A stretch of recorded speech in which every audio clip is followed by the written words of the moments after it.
Hi, everyone, and welcome to our second STEM Talks of 2024. February is Psychology Month, so we're very excited to be hosting this month's career panel focused on highlighting psychology. In terms of today's event, we have three lovely panelists from the University Health Network. They have all studied psychology at one point in their career and now working in the field. So you're going to hear from them shortly. Just some housekeeping in terms of how our events run. We're going to have them each present about their education and career journeys, and then we will have the open Q&A period. So because the event is being recorded, we're just asking you to leave your cameras and your microphones off. And if you have a question, you're welcome to put it in the chat. During the Q&A period, you can also use the raise hand feature to raise your hand, and then we can select you so you can unmute and ask your question. And you're also welcome to just privately message myself or Anella if you don't feel comfortable putting it in the chat. And lastly, our certificate program. So if you're unaware, we do have a certificate of participation program. By attending 7 of our virtual events, you're able to get a certificate of participation, and today is part of that. So as long as your first and last name are spelled correctly on Zoom, then your attendance will be recorded for the certificate. And I think we have most of your responses. I'm just going to give everyone another 10 seconds to complete the poll, and I'm going to throw it over to our first panelist. So Claudia, if you'd like, you can start sharing your screen. Okay, hopefully the screen is up. Looks good. Yeah, okay, perfect. All right, so hello everyone.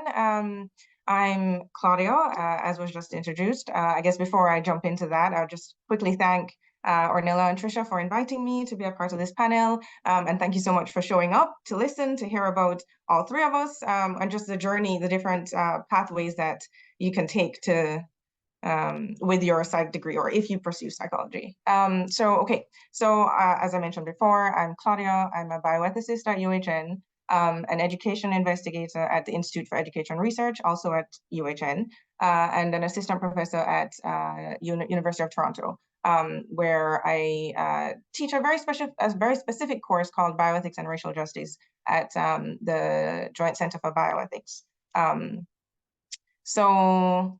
What can I tell you? So I've been in this specific role for the last 3.5 years. The journey to this role was a very convoluted one. Psychology isn't typically the pathway taken, or isn't typically the background of bioethicists. And so it made the role that I'm in, or the journey here, very interesting. Perhaps I'll go into that after, but it was a very interesting one. And so I'll just skip along. So I'll tell you about the pathway, my educational background. So I have a BSc in psychology from the University of West Indies in Jamaica, where I'm from. I did a master's in applied psychology from the same University of the West Indies.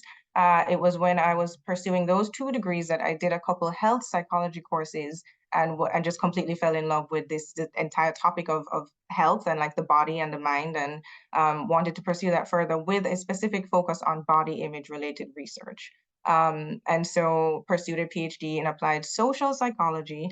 So getting more and more specific as we go along.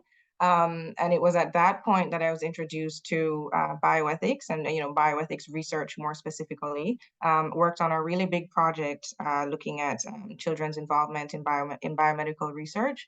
And so fell in love with it at that point. And after finishing that degree, pursued a postdoctoral research fellowship in neuroethics at McGill and IRCM. And then after that, did a clinical ethics fellowship at Unity Health. And then after finishing that, landed this role. So very long journey, but an interesting one and a fulfilling one. What can I tell you after that? So, okay.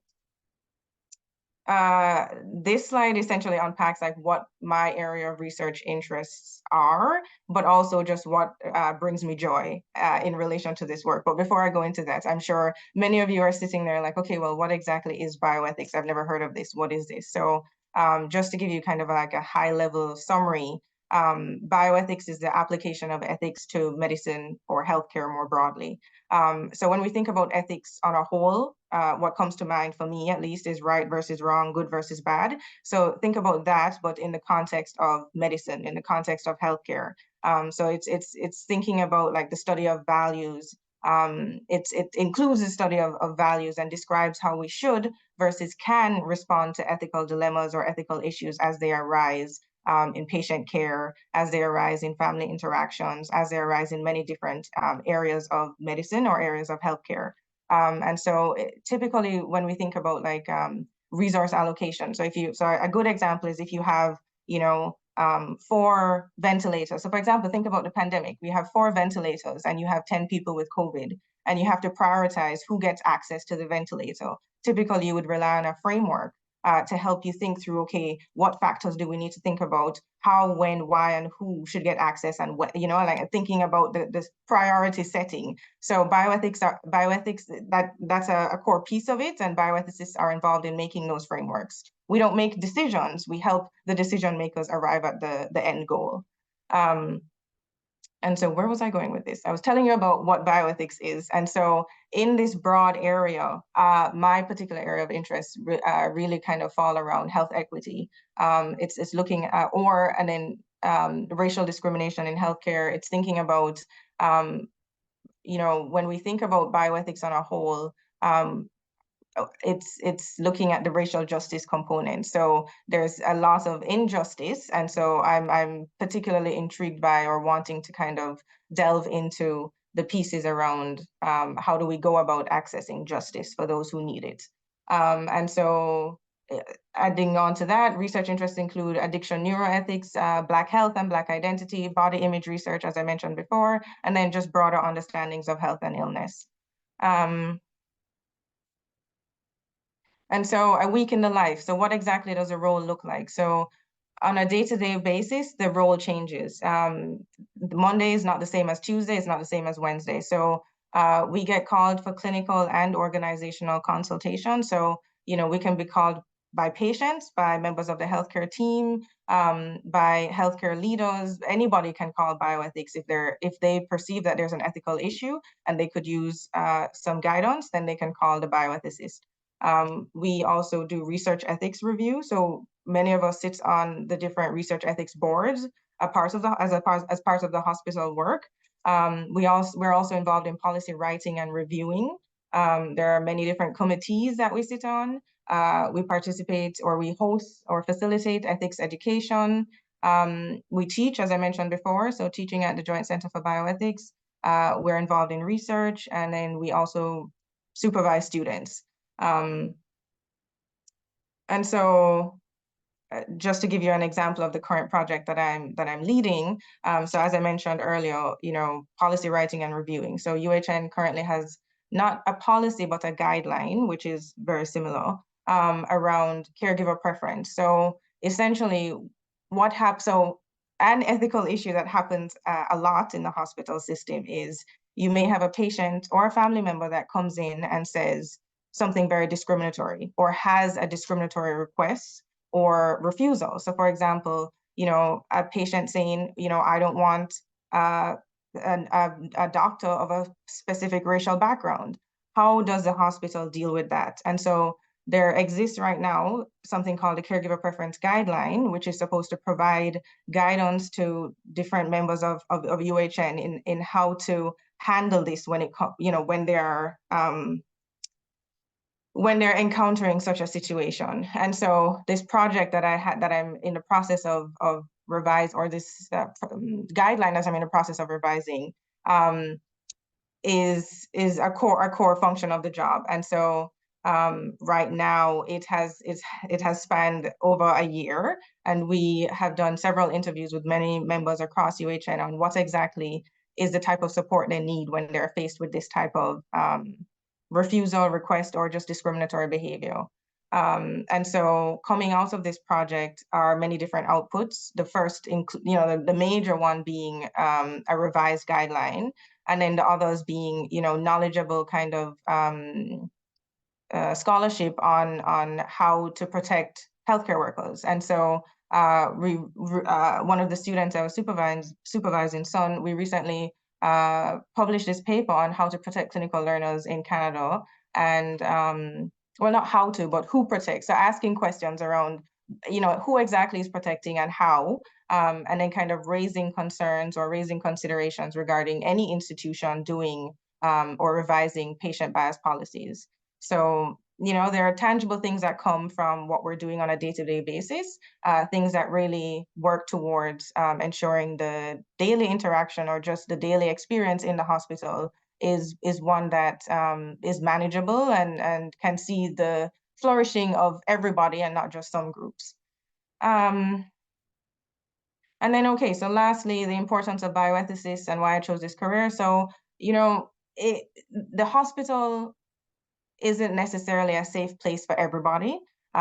Sometimes it brings about fear for some groups and for some patients. And bioethicists can be people that one can turn to when there aren't necessarily other people around to provide you with that kind of buffer or assistance. So we're not patient advocates, but advocacy is certainly a piece of the role. And so, it's providing a way to help people when the hospital may not be a safe place, or when you feel that there are concerns or ethical dilemmas in what you're doing, and you could use the guidance. So, why I chose this career. As I said before, like I'm fascinated with the health related aspects of things. I've always been interested in how people make decisions, why they do what they do, when they do what they do. Sociocultural pieces that is also a core piece of it. Like I'm always intrigued by how culture impacts healthcare and the decisions that people make when and why. And then, of course, there are skills garnered through the psych degrees over the years that make the job that much easier.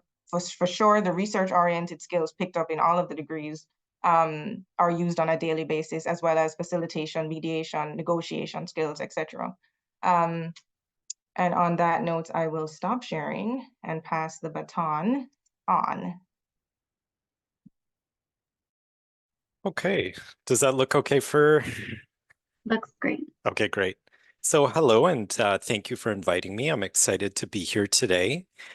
So I'm also really interested in ethics and my field of psychology, being a clinical psychologist and neuropsychologist, we also interact with ethics. We sometimes are asked to investigate if someone has particular strengths in thinking, such as memory or attention or problem solving, and whether or not they're able to provide consent for a medical procedure, whether or not they need support in making a decision such as becoming pregnant or safety to live or safety to manage their finances. So it was really interesting to hear a little bit about Claudia's world.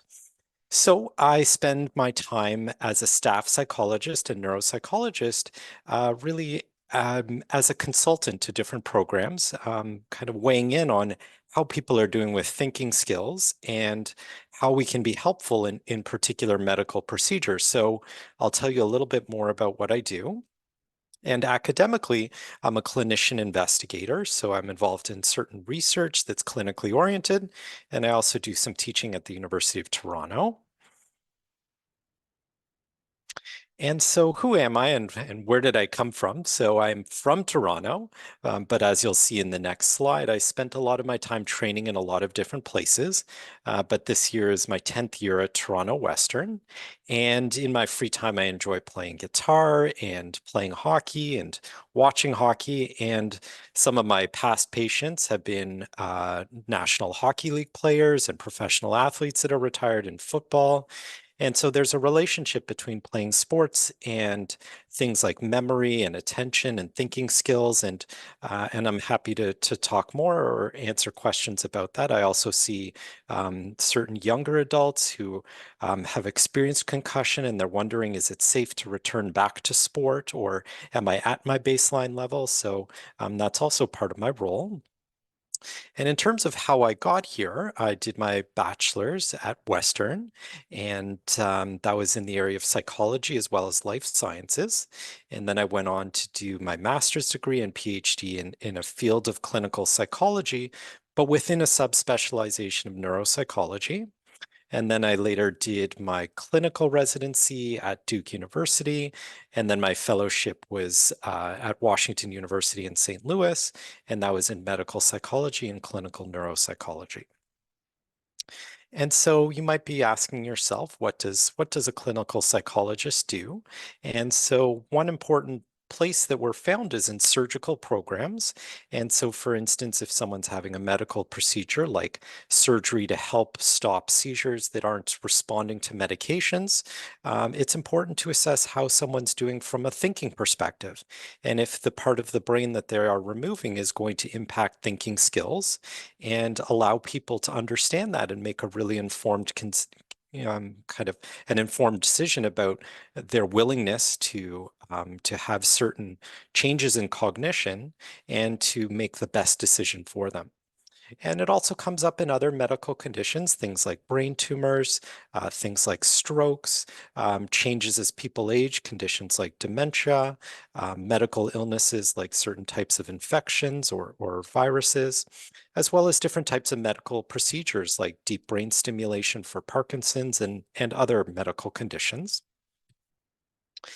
And so some of the nuts and bolts of what we do in neuropsychology is testing thinking skills. And so a lot of our tests would remind you of being back at school.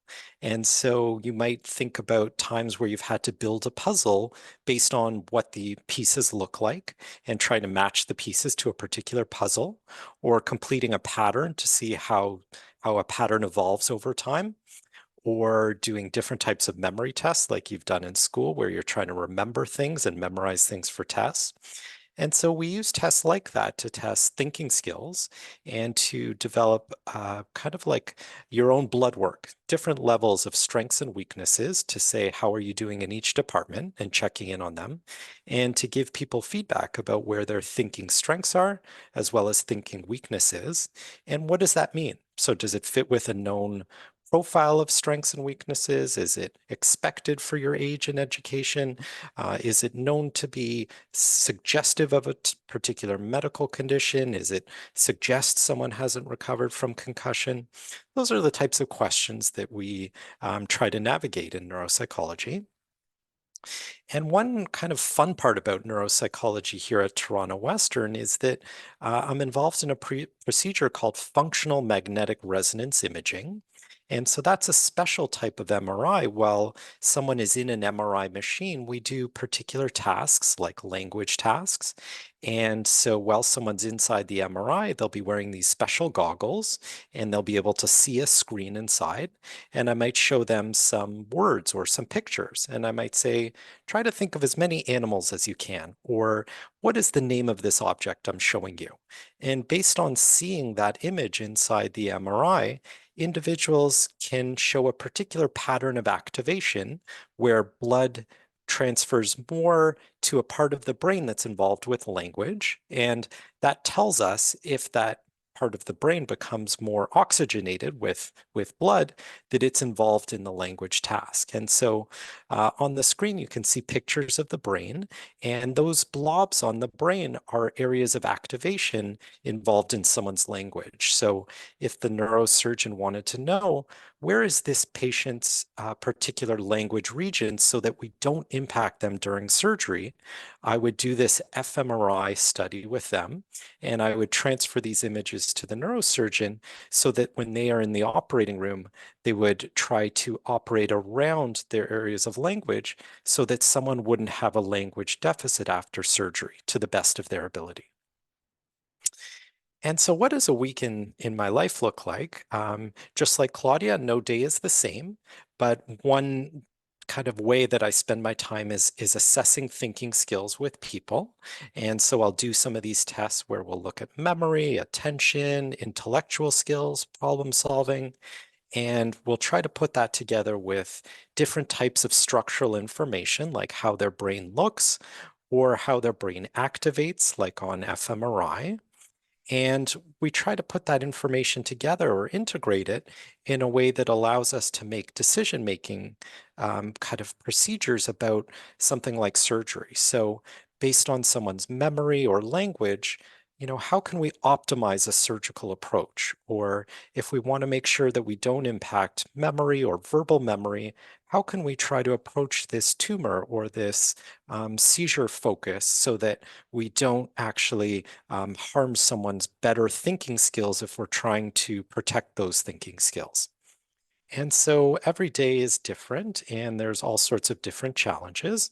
But it's kind of exciting to be able to go from working with someone and collecting thinking skills to bringing them over to the MRI machine and being able to see how their brain activates, and then putting that information together and saying, well, what are we going to do about this? How can we best help this person based on their thinking skills? And so why did I choose this profession, or what drew me to it? I was really interested in why people think the way they do and how they think the way they do.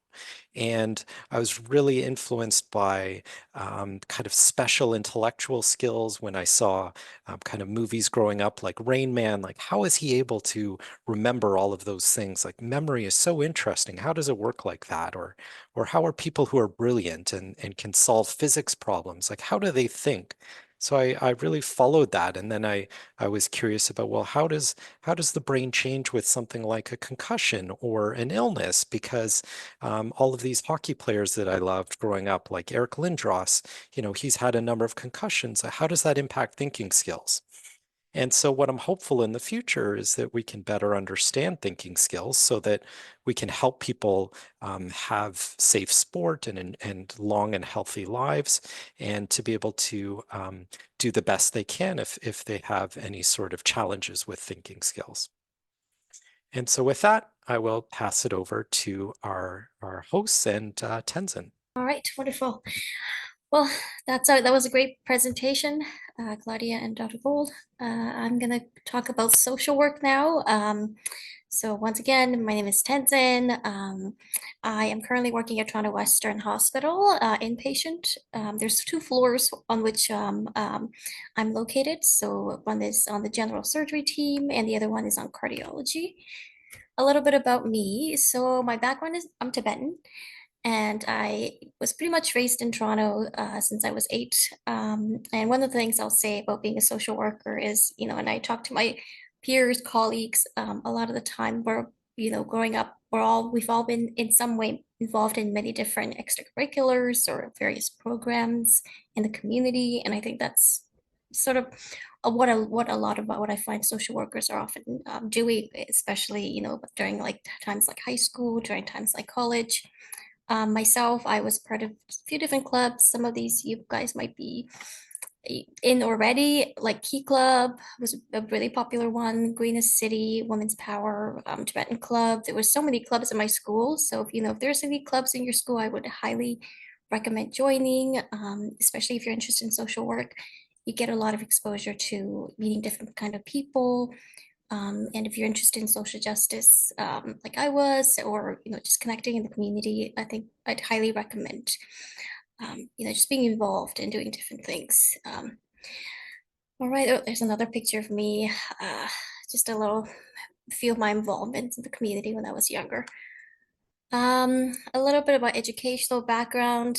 So I started off doing my undergrad in psychology, so a Bachelor of Arts, at Ryerson University at the time, but now I know it's Toronto Metropolitan University. And then I went on to do my master's in social work. I did a specialization in addictions, and then mental health. So you can kind of choose in terms of social work. It's very broad. So there's many different areas. Like if you're interested in working with children, you can go into that path. Mental health, you go into that. If you're interested in working with geriatric population, like older folks, or you're interested in management or teaching, or working in the government, those are all other options too. So it's very broad. All right, so what is social work? So number one, I have here stepping into the darkness with someone. Sounds very broad, but it's essentially kind of sums up what I feel I do in my role. We have patients that come with so many different challenges that they're facing in their life. So, whether our role is really to get into the mess of what's going on and try to sort of understand, right? Understand what's going on. So you're not just looking in from the outside, you're being in there, you're in the mess, you're trying to figure out what's going on. And then the other part I have there is problem solving and collaborating. There's a lot of teams involved when it comes to a hospital. And, as Claudia said, hospitals can be, it's not the best place for, for a lot of people, right? And there's so many people and professionals involved. So, we try to make sure that there's collaboration. We work with different team members. We try to solve, whatever problems that people are facing with them. And then the other one's getting access to information and resources. And I have here, it's a sun. Someone's carrying a balloon, looks like a sun. And that sort of represents, some light, right? Shedding some light on what's going on, and no longer being in the dark about what's, what they're feeling or experiencing.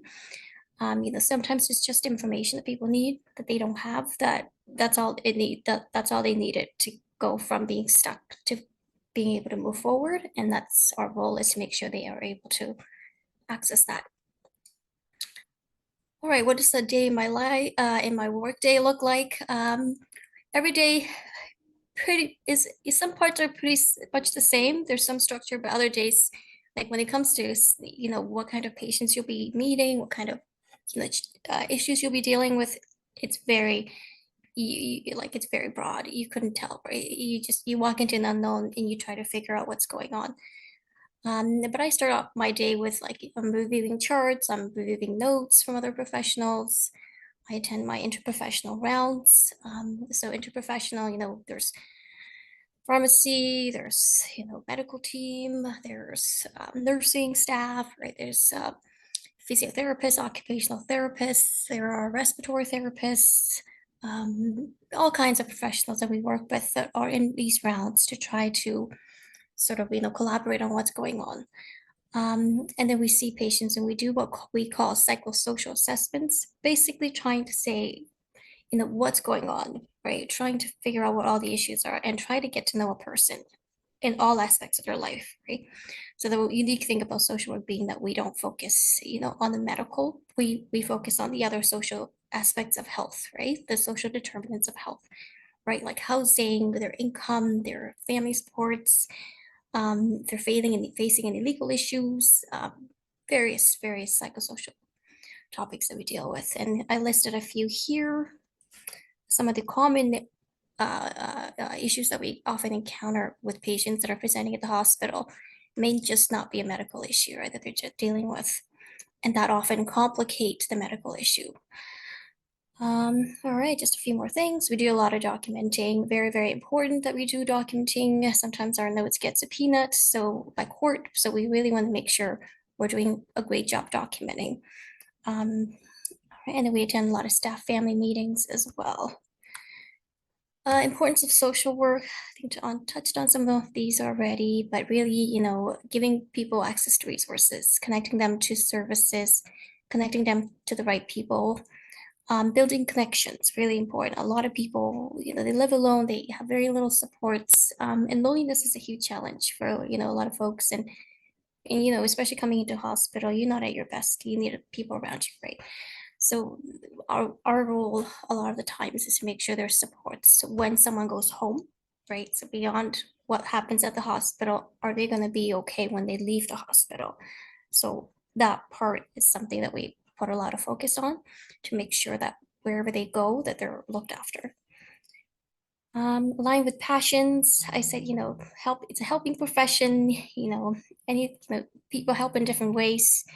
So I said, it's very broad, but typical characteristics of a social worker, being a team player, it's very huge.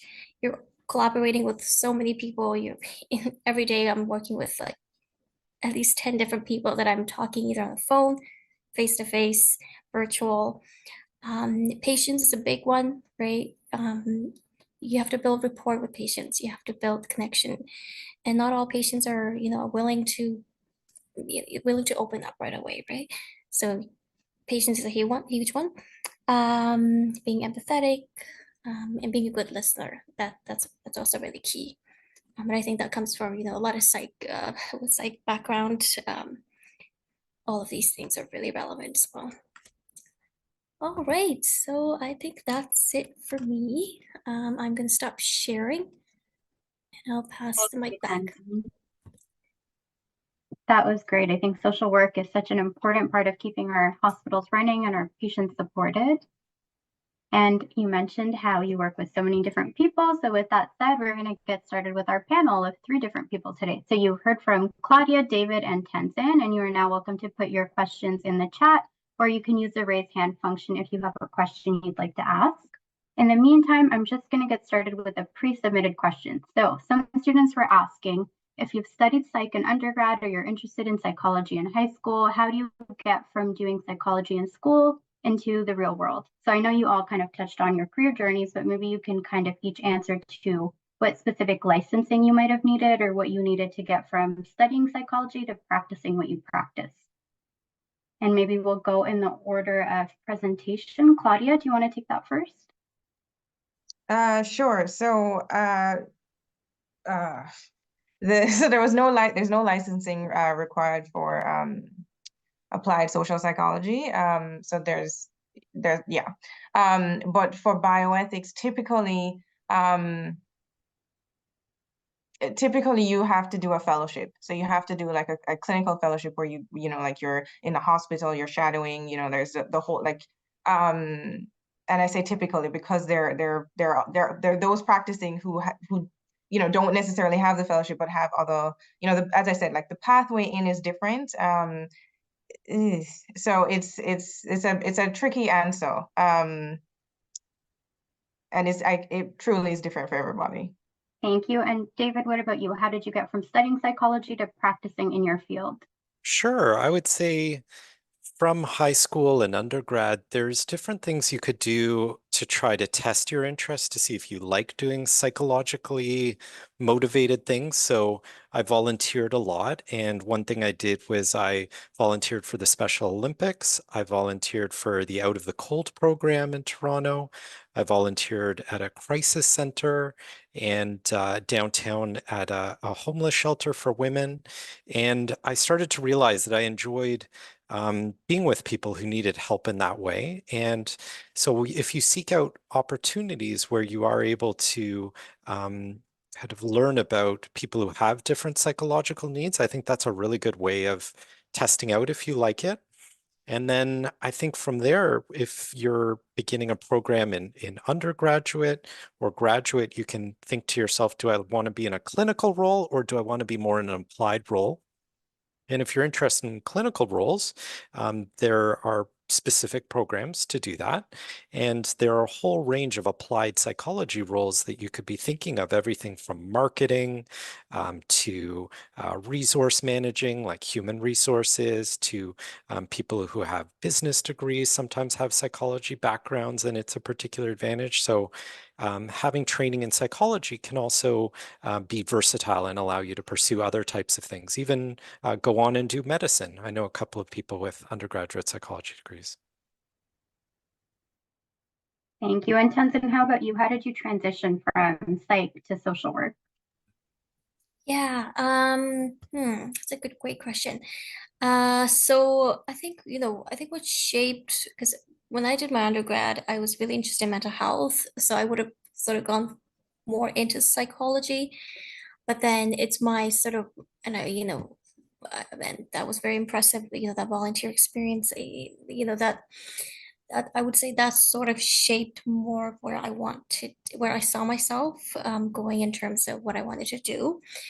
So yes, I would say, with going into social work and doing your master's there, you really have to, one of the things that they look for is you have to have a lot of experience. So wherever you can find opportunities, I think some great examples were mentioned, volunteering in the community, whether it's shelters, there's so much areas in the community where they need volunteer support, calling, counseling on the phone, checking in with seniors who live alone or dropping off, groceries. Like, there's so many things where, that they need volunteers for, and I would seek out those opportunities. The other thing, there are some requirements for some people go into research. So if you're interested in doing research, I think that that's always something, to think about. And then the other thing is some work experience, if you can get employment, like, experience in doing something that's related to social work, or social justice, or working in the community, in some role within, equity or social community work, something like that. Those are all very valuable when it comes to applying to do a master's in social work. I find, yeah, most of my friends and colleagues and peers, yeah, I think would say something similar. I like that you touched on volunteering with your answer. I think a lot of you mentioned volunteering, and I see a chat question here asking, were you already interested in psychology from a young age? So maybe do each of you want to also answer that question in order and mention how you kind of got started there? Claudia, did you want to take that first? Sure. Sorry, the question was I always interested in psychology from a young age? I would say yes. I think so growing up in Jamaica, there were many things going on in society that I found particularly interesting, especially, as I said, from like this body image perspective. So in Jamaica, bigger bodied women are considered more beautiful, more attractive, more everything. And so it would be I always found it just interesting kind of watching the differences when, like being exposed to North American TV and then seeing the opposite. And so I was always like, oh, what's going on here? So the researcher in me was always like, oh, this is anyway. And so I've always just kind of been the psychology piece, yes. The focus on health came later. David, what about you? I remember that I was playing sports when I was young, and at a certain point, everyone's equally good. And so the real edge was things like the chess side of sport. Like, can you actually develop a better strategy, or can you be really resilient in the face of a difficult kind of challenge? And so I became interested in that aspect of performance and also curiosity about things like highly developed intellectual skills, where people who had superior memory and could memorize calendars. And I just kept following that interest. And in undergrad, it was the coursework that I was the most interested in. So I didn't find biology or statistics to be as interesting as psychology, and so I just kept following it. So I think kind of checking in with yourself about which courses you find most interesting is a good test. And Tenzin, how about you? Yeah, looking back, like I think it was almost accidental. Like I remember when I was in grade 9 or 10, I entered into a competition that was in the library at the time, and it was to create it was a poster competition. And in the poster, you had to include why smoking was bad, and why smoking was bad for the community and bad for health. And it all started there. So I ended up winning the competition. And I didn't know at the time, I didn't really pay much focus on why I was doing it. It was just more like, I want to enter this competition. I want to win this award. But then later, the winners, they had to be more involved. So that was kind of the agreement was that when you won, you had to be part of the following project. And that's where we did so much work around, smoking in the movies and how that impacts youth and influences youth to to smoke, or and how that's littering in the environment and bad for just the environment in general, and where there's cleanup and where there's these disposable bins available where they weren't available. So it all started there, just feeling so involved, and then all of a sudden that escalated to doing even more work. And so I would say that's where it all started, in high school. Yeah. Thank you, Tenzin. And I see a chat question here. I think it's specifically for David. They're asking, did you have to have a bachelor's of science when entering your fellowship or training? The answer to that is mostly no, but I would keep an eye on a particular direction you'd like to go in. So there's parts of psychology that are computational or have a a more of a neuroscience flavor to them, and some of them do require a certain degree of training in fields that are more often found in a Bachelor of Science degree. So I would keep an eye on the types of paths within psychology that you're curious about, but in general, the answer is no, you don't need a Bachelor of Science, you can have a Bachelor of Arts. Thank you. Then I think our next question is maybe depending on your field. They're asking, are there any specific opportunities you would recommend for high school students to experience education in psychology? So keeping in mind high school students, I think if you want to do co-op or volunteer at the hospital, you do have to be 16 plus. But with that said, do our panelists have any specific suggestions? I think SickKids has a number of really interesting programs. Like they have classrooms for children who are unable to attend regular classrooms, and it gives the opportunity to work with people who have different medical needs and understand how to explain things in different ways and how to work around certain physical challenges or challenges related to a medical condition. And so I think that's an opportunity that I've come across that's been really interesting, as well as certain retirement homes also have really interesting teaching and learning opportunities where you can work with older adults on a particular skill or in a particular area. Like I used to do arts and crafts with older adults, and it involves a certain degree of teaching and a certain degree of just learning how to relate to different types of people. And so I think that can be two things that just come to mind quickly as different types of opportunities. I love that advice. I volunteered in long-term care in high school, and it was a great experience. Do Claudia or Tenzin, anything to add to that? Yeah, I know UHN has like a volunteer portal. I was actually I was going to be one of the volunteers there as well a while ago, but I didn't get an opportunity to just because of my schedule. But yeah, they do have you just have to register, send in your resume. There's so many different opportunities there that are both patient facing and non-patient facing, and it gives you exposure to meet people and to meet patients and families. I think that's some great work there.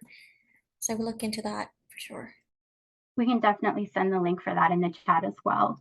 I do have a pre-submitted question here, and they're asking all the panelists, considering the work that you do, how do you deal with the toll that this takes on your mental health? So when you have heavier aspects of your job, how do you manage that or deal with that?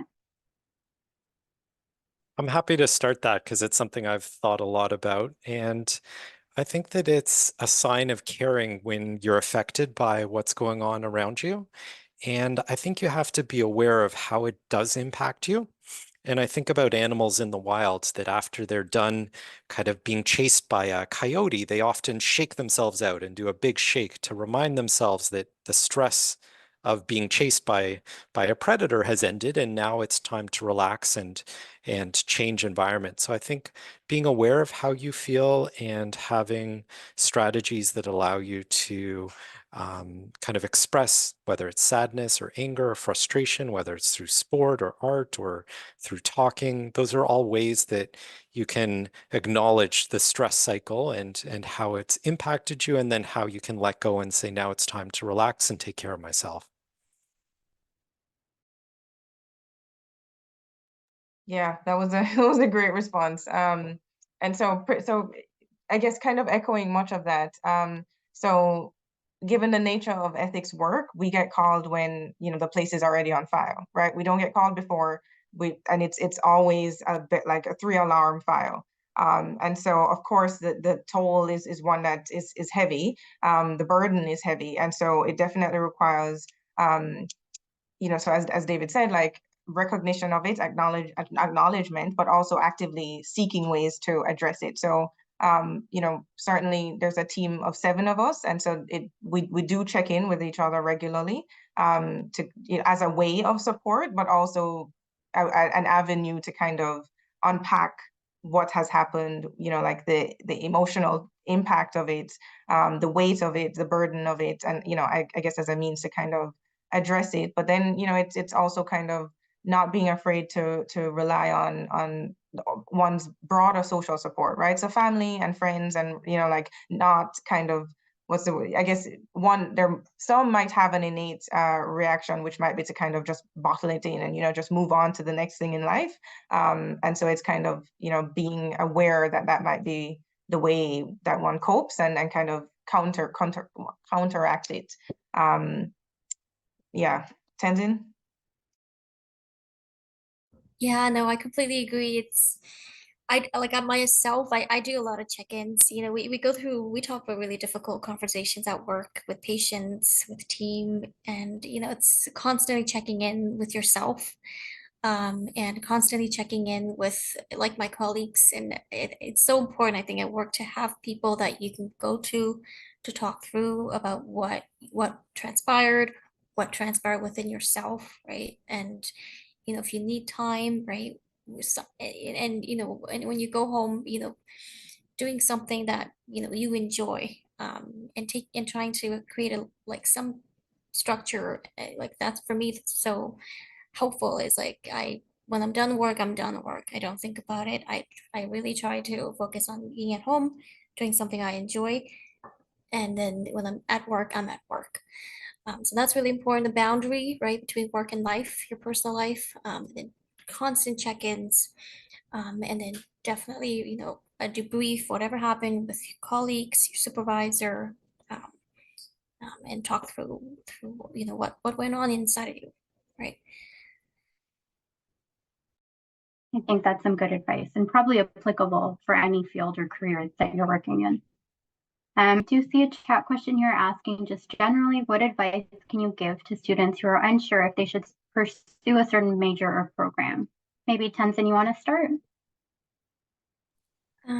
Unsure, so uncertainty about what major to do in graduate or after their psychology Most degree? likely undergrad.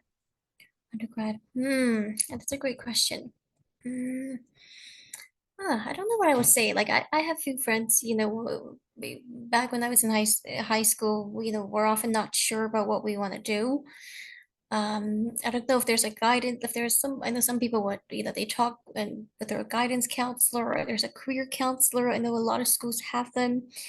It's really good to check in with them about, what kind of, courses you're doing well in, what kind of courses you see yourself, it's maybe there's already stuff that you're doing, maybe they can, talk through, because I think it takes a little bit of getting to know a person to kind of know, what you might want to do, or, personality, those kinds of things. I think those might be good things to look at.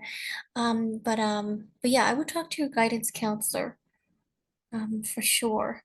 And I would try to get a little bit more hands-on experience, because then you're out there, you're doing a little bit of the work that you might foresee yourself doing, before you jump into like an undergraduate a degree of doing it, right? So yeah, I would do one of both of those two things. Check with a career counselor and try to get more hands-on experience. That's a good piece of advice. Schools are a great resource. David or Claudia, do you want to answer next? Sure, I'm happy to answer. And I'd say think about what types of things interest you. And, if you're really interested in reading the business section of the paper, or I guess it would be checking the internet for business related things, then maybe you're interested in economics or finance. And if you're more interested in helping other people, there are a number of helping professions, and I think take a lot of different courses. So I took a whole different array of courses. That's how I ended up with a psychology and life sciences degree, that I took things within the sciences that really excited me. I took things within the arts that really excited me. And so I'd say try different types of courses, and it's okay to try something and to change your path. Like my colleague, next door neighbor at work, her undergraduate is in theater, and she's now a clinical neuropsychologist. And she just realized that she was interested more in psychology, and then further specialized. And so you can have different pathways that aren't necessarily direct, and knowing from a very young age you wanted to do something specific. Yeah. So just to add to that, I would just say, think about what brings joy. Think about where your passion lies, and then kind of explore that. So if there's something that that you're passionate about, I would already just start to think about, or to Google, or to, you know, research on what kind of job I can do with this, or what kind of job relies or on this skill, or, you know, uses this, because down the road you want to do something that you're going to be passionate about. That, you know, like when you, like, let's say if you are in a 9 to 5 or any kind of shift work or anything like that, you're not counting down the minutes, right, to go home time, essentially. Like, what is going to bring meaning to your life? I would start there. And then seeing where, you know, like work it backwards from there to see what that job could be. And then the second piece, which I think, like David had mentioned, Tenten had mentioned, is find volunteering opportunities. See if once you do the first part, if there is like a pathway to either shadow someone who's doing that job, or write them an email and say, you know, can you tell me more about this job? Or, you know, do as much research on what that job entails, or how to get there, or just explore. Like, the internet has everything these days, so just really and truly use that as a tool to see, okay, well, what does a day in the life of this job look like? And, you know, like, where can I go? Because just because I, you know, get to that point, that the job doesn't end there, right? Like, I could be the CEO one day. I could do, you know, it's a stepping stone. So where can yeah, I'll leave it there. No, I think that was an excellent piece of advice to end on. So thank you all for giving us that advice. If the panelists don't have any final comments they want to add in, I know we're running out of time, so we will slowly get wrapped over here. With that said, I'm just going to slowly share my screen, and then Ornella will launch our exit poll for students. So thank you everyone for listening to that, and thank you so much for our 3 panelists for sharing all that fantastic advice and all that great career information. If you enjoyed today's event and you want to come join us again at another virtual event or in-person event, you can head to our website by scanning this QR code or putting the link in your browser. You can also send us an email if you have any questions, or if there were a question today that you didn't get to ask, you can email us and we'll pass your question along. And lastly, we are on social media. We're on Twitter, and we have now launched a LinkedIn page. So make sure you follow us on there, because we post a lot of exciting content from our events.